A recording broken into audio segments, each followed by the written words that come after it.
수험생 여러분 안녕하십니까? 이번 시간에는 92회 기출문제 풀어보겠습니다. 참고로 요 강의가 전산회계 2급의 맨 마지막이거든요. 그래서 여러분들이 여기까지 끝내셨다면은 그래도 무사히 한 코스를 마치신 겁니다. 그래서 마지막 강의까지 좀 긴장의 끈을 놓지 마시고 좀 최선을 다해 주시기를 미리 말씀을 드리겠습니다. 제가 90일에 풀어보라고 얘기 드렸는데 잘 풀어보셨죠? 예. 기출문제 보면은요, 거의 문제 추이가 비슷합니다. 그래서 기출문제 추세가 어떻다는 거를 좀 기억을 하고 실전에 가서 문제 풀면은 도움이 되는 거죠. 그래서 90일엔 여러분들 풀어보셨을 거고요. 모르는 거 있으면 차후에 질문을 주시면 되는 거죠.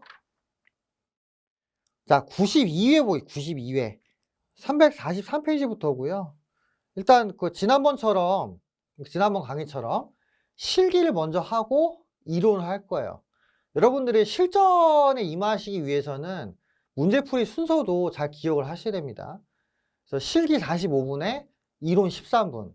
이거 꼭 지켜주시고요. 그리고 혹시나 또 컴퓨터가 버벅거려 가지고 저장이 안 될 수도 있으니까 약간 30초나 1분 정도 더 여유를 두셔도 나쁘지 않습니다. 요지는 뭐냐면요, 딱 60분에 맞춰서 문제를 푸시지 말라는 거예요. 그럼 막판에 저장을 못 시키는 그런 불상사가 일어날 수도 있기 때문에 주의하시기 바랍니다. 저 시험 볼 때 보면은 이런 경우들 많잖아요. 자, 시험 끝났습니다 했는데 그제서야 답안지 헐레벌떡 쓰면서 잠깐만요. 국가시험 같은 경우 그랬다가는 빵점이에요, 빵점. 그리고 부정행위로 또 오인받아가지고 5년간 시험을 못 보는 경우도 있습니다. 그럼 너무 파장이 크잖아요. 그죠? 제가 여러 번 그런 경우 봤어요. 그리고 제가 강의할 때도 늘 이제 문제풀이 시간 당연히 맞춰야 되고 답안지 작성해서 끝내는 것까지 딱 시험 볼 때 고려하라고 늘 얘기를 하거든요. 예. 그럼에도 불구하고 안 지키는 분들이 많습니다. 마음이 급해서 그런가? 제 얘기를 들었으니까 모르진 않을 거예요. 근데 시험장 가면 마음이 급하니까 생각을 안 한다고. 예. 그래서 평소에 생각을 좀 하면서 문제를 푸셔야 됩니다. 아시겠죠? 괜히 불상사가 나가지고 기껏 공부한 거 다 날려버리면 너무 아깝잖아요. 그죠? 일단 실기부터 풀 건데요. 그 전에 요 기출문제 파일 또 좀 작동을 시켜야겠죠? 자, 92회입니다. texexe라고 써 있는 파일이 있죠? texexe. 자, 요 클릭을 합니다. 설치가 되겠죠? 343페이지에 샘플 수험 번호 22, 1, 6개 입력하시고요. 여러분도 이름 쓰세요. 전 제 이름 쓸게요. 전민영. 열기. 그죠?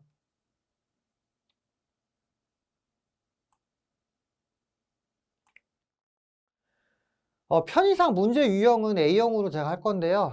실제 시험에서는 A형, B형 둘 중에 선택을 해야 됩니다. 객관식 문항의 배열 차이 때문에 그래요. 그러니까 다 A형을 보거나 다 B형을 보면은 옆 사람이나 앞 사람 걸 보고 베낄 수가 있기 때문에 번호를 다르게 가져가는 겁니다. 예. 그래서 편의상 A형으로 하고요. 이것도 실수해서 틀린 분들 많아요. A형을 B형으로 잘못 찍거나 B형을 A형으로 잘못 찍으면은 약 10점 정도 날라가. 10점 정도. 객관식 문제가 한 5개 정도 배열이 바뀌거든요. 그러니까 주의하시기 바랍니다. 예, 저는 그냥 A형으로 할게요. 자, 감독관 확인 번호. 책 보시면은 7891 돼 있죠. 7891. 7891. 그래서 기출문제 맨 앞에 수험 번호하고 감독관 확인 번호 제가 써놨어요. 그러니까 그거를 보고 입력을 한 다음에 이제 실기 문제를 풀어라, 이런 의미입니다. 예. 정말 실전처럼 문제를 풀어보자 이거죠. 로그인 하시고요. 자, 이렇게 한 다음에 이제 실기 문제를 풀어볼게요. 실기. 얘는 닫죠?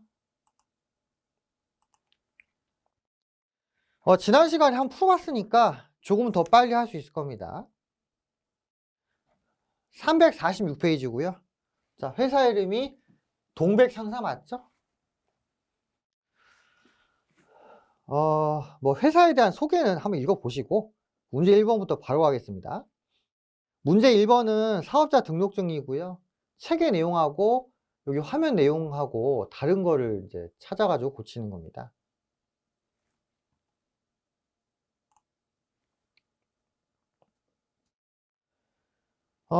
찾아보니까 뭐가 잘못됐어요? 상호명 맞고, 사업자 등록번호 맞고, 웬만큼 맞는 것 같죠?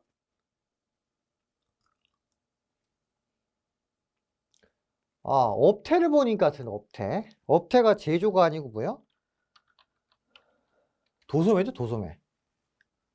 그 종목은 문구가 아니고 컴퓨터 부품. 이렇게 하시면 되고요. 그 다음에 또 보니까, 여기 세무서가 종로가 아니고 남대문, 남대문. 클릭해가지고 위쪽에다가 남대문 하시면 돼요. 아니면 F2 버튼 눌러가지고 남대문 입력하셔도 됩니다. 자, 이렇게 세 개 고쳤죠? 업태, 종목, 사업장관의 세무서. 요 세 개를 고쳤습니다. 네, 이렇게 해서 문제 1번을 풀었고요. 문제 1번은 쉬운 거기 때문에 여기서 틀리면 안 된다고 누누이 강조를 드렸죠. 예, 안 틀리실 거라고 믿습니다. 더 이상 얘기 안 할게요. 어차피 마지막이니까 너무 이렇게 또 구구절절 얘기하는 것도 별로 보긴 안 좋아. 예. 자, 문제 2번. 정기분 재무상태표네요. 일반적으로는 재무상태표가 많이 나오는데 가끔 손익계산서 나오니까 좀 주의해서 문제를 보시고요.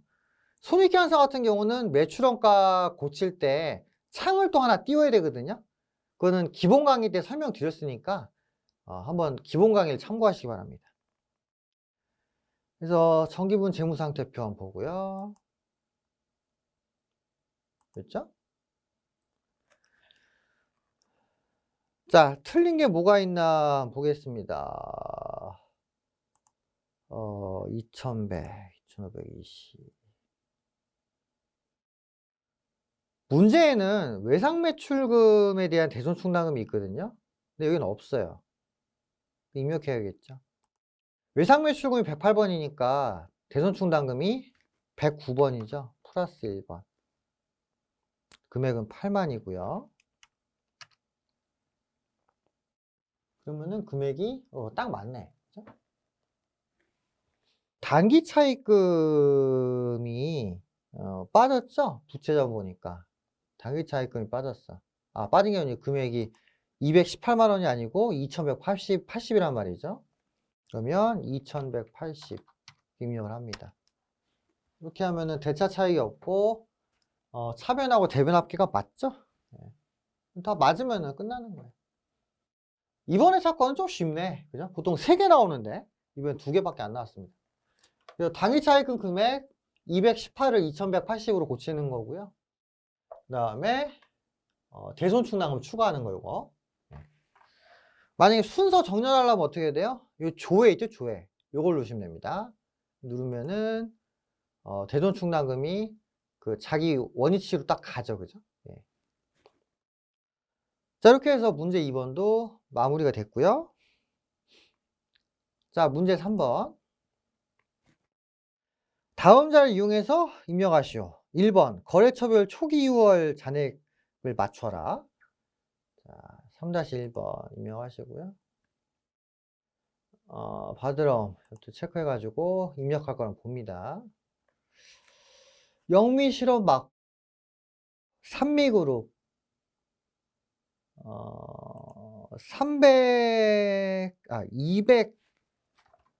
220이 아니고 문제 보면 330이죠. 그 220을 330으로 바꿔줘야 됩니다. 330 해주시고요. 그럼 맞죠? 네. 그러면은 225, 330, 1445, 2000 맞네요. 그 다음에 외상매입금인데요. 잘남회사, 삼성물류 요까지 맞는데 우진상사가 빠졌네요. 우진상사 그죠? 그럼 코드 클릭한 다음에 F2 눌러서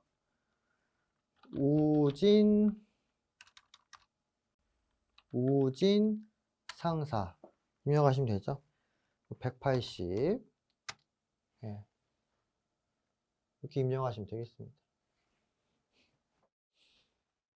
그래서 3-1번 마무리 졌습니다. 자, 그 다음에 두 번째 신규 거래처 등록을 해라 이렇게 돼 있죠. 거래처 등록 41120 상호가 진이상사 되어 있고요. 유형은 동시죠. 그 다음에 사업자 번호는 1548 16654 맞죠? 1548 16654 이렇게 하면 되고요. 대표자명이 김진희,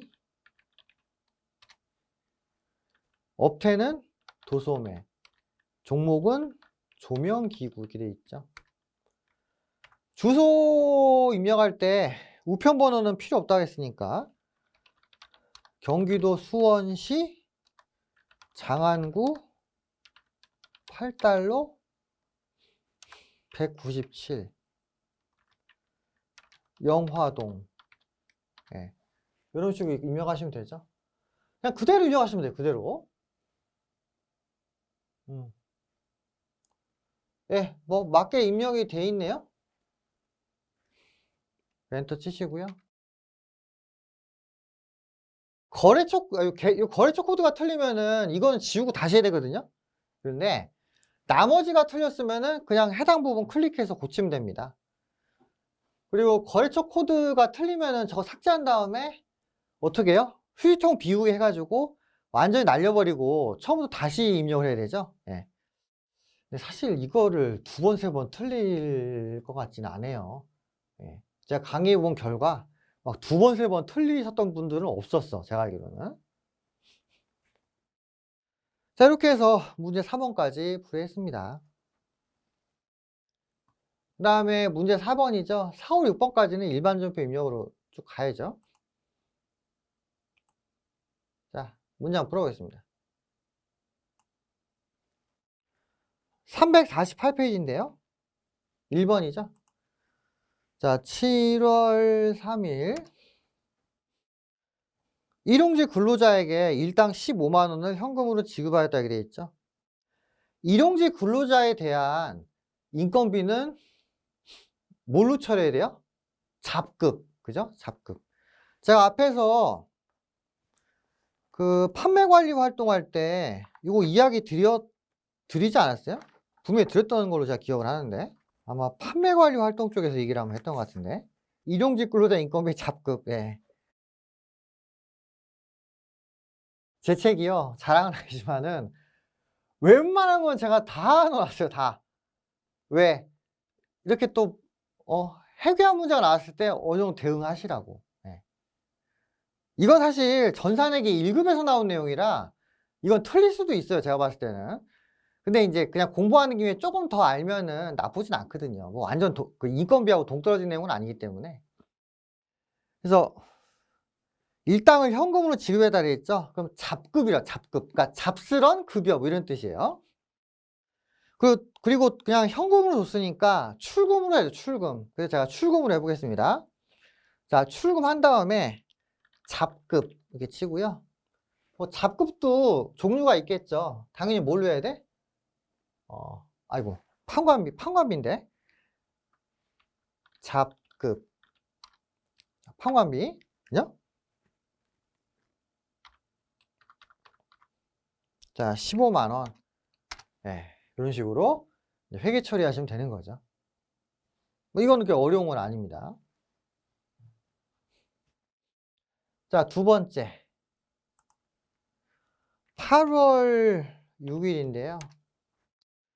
격리부에서 사용할 사무용품을 구입을 하고 카드 결제를 하였다. 사무용품비 계정 과목을 쓰래요. 그럼 당연히 사무용품비를 써야죠. 사변에 사무용품비. 자, 판관비 있어요, 판관비. 전산액 2급은 다 판관비예요. 자, 신용카드 금액 보니까 8만 원 돼 있어. 카드죠? 대변에 미지급금하고 계정을 뭘로 써요? 다 모아 문구일까요? 신한카드일까요? 카드 결제니까 신한카드 이렇게 되죠. 네. 이렇게 입력을 해주시면 됩니다. 자, 그 다음에 3번 볼게요. 3번. 자, 9월 25일인데요. 승합차 등록 비용 20만 5천 원을 예스카에 현금으로 지급하였다. 이렇게 되어 있죠. 자, 현금 지급이니까 일단 출금하고요. 이거를 비용으로 해야 되나 자산으로 해야 되나? 이런 부분이 발생할 수 있는데 등록 비용은 그 자동차의 취득과 관련이 있죠. 그죠? 그래서 요거를 세금과 공과를 하면 틀리고요. 뭘로 한다? 차량 운반구. 네. 자, 출금하고요. 차량 운반구. 그러면은 차변에 차량 운반구, 대변에 현금 이렇게 되는 거죠. 금액은 20만 5천 원. 자, 이렇게 입력을 하시면 된다. 그렇게 어렵지는 않은 것 같습니다. 10월 11일 네 번째. 상품을 매입하고 대금은 당좌수표를 발행해서 지급했답니다. 잔액이 30만 원이래요. 그럼 140만 원이 모자라잖아요. 그럼 어디서 메꿔? 당좌차로 한도가 500만 원이니까 여기서 메꾸는 거죠. 자, 상품을 사죠. 차변의 상품이고요. 금액은 170입니다. 그리고 당좌예금 나갔죠. 대변의 당좌예금 30만 원이고요. 그럼 나머지 140은 어디서 끌어와? 당좌 차월. 그래서 끌어옵니다. 5번에 보시면 이런 내용이 있죠. 에어컨이 고장나서 수리비를 현금 지급했다. 수익적 지출도 한다고 되어 있어요. 수익적 지출이면은 비용으로 처리한다는 거죠. 그럼 어떻게 하면 돼요? 일단 11월 8일이니까 날짜 바꾸고요. 11월 8일. 출금이죠. 출금하고 수리했으니까 수선비 이렇게 하십니다. 판관비죠. 금액은 얼마예요? 마지막에 3만 원 이렇게 됩니다. 자, 6번 11월 19일 거래처의 상품 매출에 대한 외상매 대금을 회수하면서 2% 할인해도 2%. 그 대금은 보통 예금 계좌로 입금을 받았죠. 외상매출금 회수죠. 그럼 외상매출금이 어디로 가야 돼요? 대변. 대변의 외상매출금. 거래처는 아사달 유통 300이고요. 차변. 약정기일보다 빠르게 회수하여 할인해주다. 매출 할인이죠. 매출 할인. 아무거나 쓰면 안 되죠. 상품 매출. 300에 2%면 6만이고요. 그 차변에 나머지는 보통예금이니까 보통예금 294 이렇게 분배를 하시면 된다. 7번입니다. 7번. 건강보험료 부담분을 현금으로 납부하였다. 회사 부담분 12만 5천 원, 본인 부담분 예수액 12만 5천 원. 자, 12월 10일이죠. 일단 돈 냈으니까 어떻게 하면 돼요? 대변에 현금 25만 원이고요. 12만 5천 원은 본인 부담금이죠. 그럼 예수금이 예수금. 차변에 예수금 12만 5천 이렇게 하고요. 그 다음에 나머지 복리후생비. 복리후생비를 하려면 복리후생비 판관비죠. 12만 5천 원. 이런 식으로 회계 처리하시면 돼요.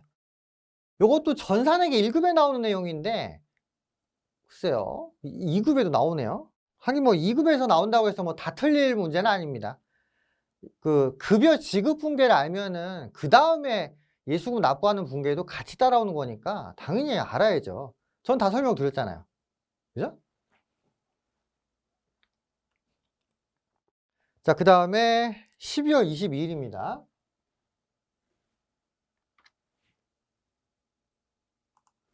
단기매매증권이죠.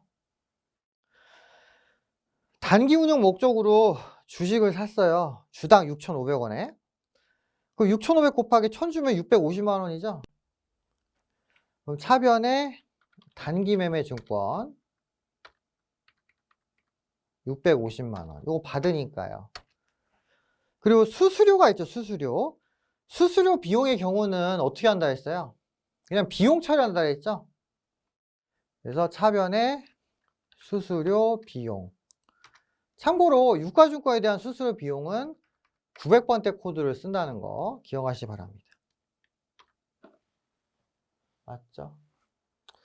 그리고 또 하나 좀 얘기 드릴 게 있는데 그 유가증권 중에 매도 가능 증권이라고 있어요. 저희 앞에 9장인가? 그죠? 그 자본에 대한 내용이 있어요. 자본. 유가증권과 자본인데요. 아, 여기에는 그 단기매매증권 회계처리만 있구나.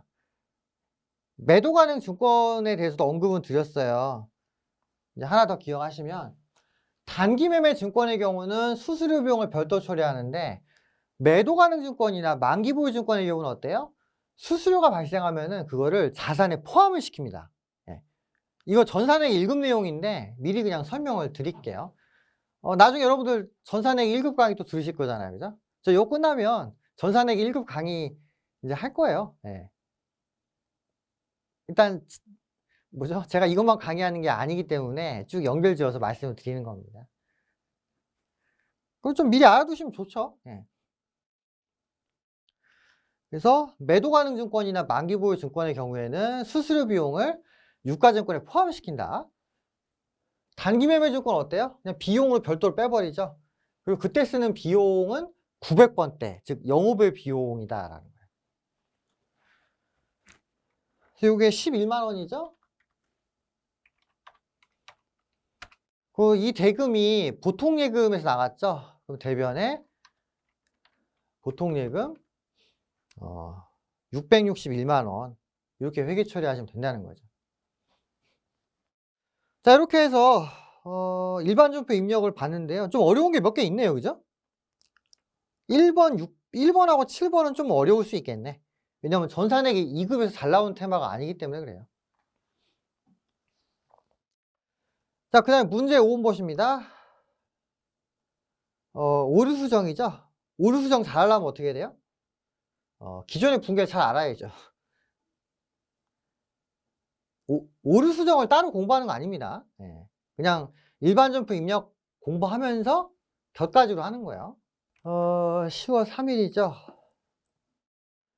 외상매출금 17만 원의 회수거래를 회계 처리한 게 있는데 알고 봤더니 단기대여금에 대한 이자랍니다. 그 외상매출금이 대변이 아니고요. 뭐가 되겠어요, 대변에? 이자 수익, 그죠? 이자라며.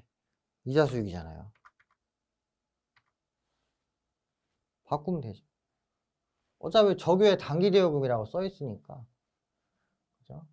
그리고 거래처를 굳이 뭐 지우실 필요까지는 없을 것 같아요.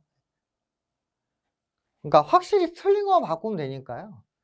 뭐 이거 안 지우면 어떻게 되나요? 원래 실무에서는 거래처를 다 씁니다. 계정만 다 쓰는데 시험이기 때문에 조금 뭐랄까 융통성 있게 가는 거고요. 찝찝하시면 뭐 제가 보기엔 지워도 상관없을 것 같은데 여기 핵심 내용은 계정을 바꾸는 거니까요. 넘어가죠. 그 다음에 10월 15일 당좌수표를 발행해서 지급한 게 아니라 보통예금으로 지급하였다 이렇게 돼 있죠. 그럼 보통예금으로 바꿔야겠네. 102가 아니고 103. 잠깐만. 103. 네. 이렇게 바꾸면 되죠. 나머지 애들은 바꿀 거 없죠. 예. 이렇게 해서 오류수 정도 다 마무리가 됐습니다. 자, 6번 결산정리사항. 일단 수동하고 자동이 있죠. 자동이 뭐가 있을까요? 기말상품 재고액 850대 있죠. 결산차변, 결산대변 입력 되어 있고요. 과거에도 이런 문제가 있었는데 언제 한번 제가 문제에서 전표 입력으로 제시가 돼 있으면은 무조건 이걸 하라고 말씀을 드렸을 거예요. 그냥 고지고대로 얘기하면은 맞아요. 맞는데 웃긴 게 이게 회차마다 조금씩 달라 또. 어떤 경우는 무조건 이렇게 하시오. 어떤 경우는 결산도 가능. 뭔가 좀 오락가락 한단 말이에요. 그래서 요 답 뒤에 보시면은 아실 텐데 답 뒤에 보시면은 결산자료 입력도 가능 이렇게 돼 있어요. 그래서 일단 제가 결산자료 입력을 해가지고 요 매출원가 계산 한번 해보도록 하겠습니다. 그래서 1, 2, 3번은 수동이고요. 4번은 자동이다. 이렇게 이해하시면 되겠어요. 보니까 첫 번째 이렇게 돼 있죠. 4월 1일 날 보험료로 처리한 게 있대요. 단기 비용으로 처리했다는 거는 보험료를 했다는 겁니다. 보험료. 근데 이제 4월 1일부터니까요. 올해 속하는 보험료는 얼마예요?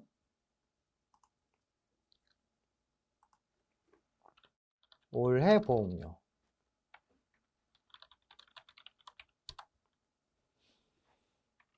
120만 원 곱하기 12분의 9 하면은 90 나오죠? 90. 그죠? 올해의 비용은 90이라고요. 근데 기존의 회계 처리 보면은 보험료, 비용 120 이렇게 했대요. 문제 자체 나오잖아요. 만약에 문제 안 나오면은 우리가 찾아봐야 돼. 근데 그럴 필요는 없다고요. 찾아보는 거 어디라 했죠? 분계장. 네, 분계장에서 찾아보면 된다고 했습니다. 자, 이런 상황이면 어때요? 비용을 30 줄여야 되잖아요. 그래서 차변에 선급비용 30, 대변에 보험료 30 이렇게 처리하면 됩니다. 그래서 일반 전표입력 차변에 선급비용 그리고 거래처가 만세보험이죠. 혹시 있나 볼게요. 만세보험이 있네. 있으면 쓰세요. 나쁘지 않아요. 그 다음에 차변에 30만 원이었죠. 그 대변에 보험료 화살표 이동 30 이렇게 하시면 된다 이거죠. 그래서 1년 비용이 120만 원인데 올해 속하는 건 90이고 내년에 속하는 건 30이니까 내년 거를 지운다는 얘기예요. 두 번째, 장부에 계상되지 않는 단기분 임대료가 50만 원이다. 미수수익 잡으라는 얘기죠. 차변의 미수수익.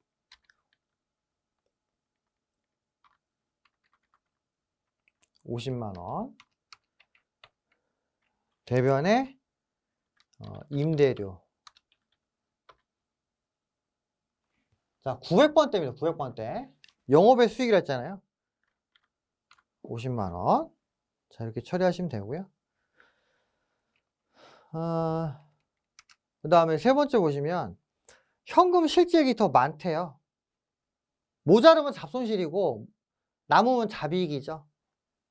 그리고 현금 과부족 내용이 없으니까 그냥 차변에 현금 51,000원이고요. 대변에 잡이익 51,000원. 이렇게 분개하시면 된다. 그래서 일단 이 세 개가 수동 결산이고요. 끄지는 말자. 자, 결산 자료 눌러가지고 1월부터 12월까지 해서 상품 재고를 확인해 봅니다. 자, 매출원가 나왔죠?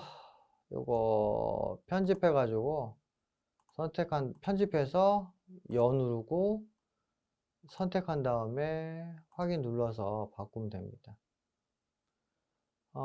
기말 상품 재고액 여기다가 얼마를 넣으면 돼요?